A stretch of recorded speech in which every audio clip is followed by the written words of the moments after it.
Max can still be on the telephone. I know he's desperate to get singers for the Carlsberg Festival, but you like it? Well, we'd have to spend some time in Vienna. I have Heinrich's estate to look after. I thought that was a corporation. It is, and I'm president. You? President of a corporation? After all, I looked after Heinrich's affairs for years before he died. I couldn't see you sitting behind a desk. Of course. I wear a bathing suit and smoke a big cigar.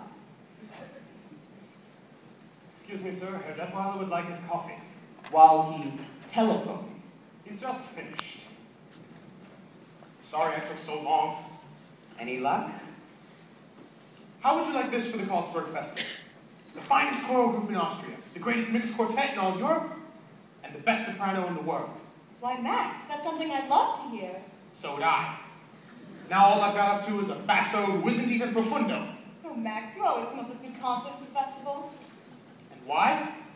Because my motto is never start out looking for the people you wind up getting. That's why I've been telephoning all over Paris, Rome, Stockholm, London. On Georg's telephone? How else could I afford it? Why am I up here? I had hoped it was because you liked me.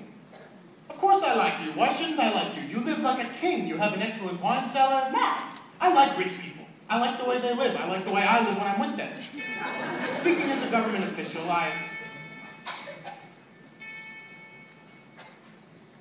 Georg, is there a cathedral around here? That's our abbey.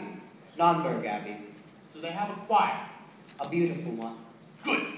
Over these next few days, I have to visit all these little towns around here and listen to Sangerbunds, choirs, quartets. You'll be back for meals then, won't you? Oh, yes. It was in a town just about that size, Watzmann, where I discovered the St. Ignatius Boys Choir. 1930, they won the festival, became very famous, toured all over the world. Oh, yes. Whatever became of them? By the time their voices changed, they were rich enough to live in America. Georg, who lives in that dilapidated castle down there? Rumpelstiltskin? Baron Elberfeld, the oldest family in the valley. Oh, I'd like to meet him.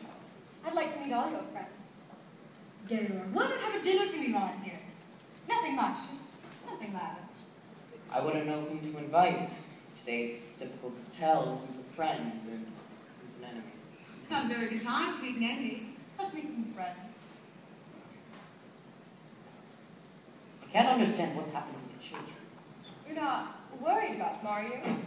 They should have been here to welcome you. They couldn't have been an intentional slight because they haven't met me yet. Forgive me, I'll try to find them. Elsa, have you made up Georg's mind yet? Is he going to marry? Of course. He just hasn't admitted it yet. There seems to be something standing in his way. You don't know what it is? No. I do. What? It's very simple. It's money. Money? Yes. He's rich and you're rich. In all the famous love affairs, the lovers have to struggle. In garret rooms away upstairs, the lovers starve and snuggle. They're famous for misfortune, which they seem to have no fear of. While lovers who are very rich, you very seldom hear of. Not a sign of them anywhere. No little shadow do you share with me.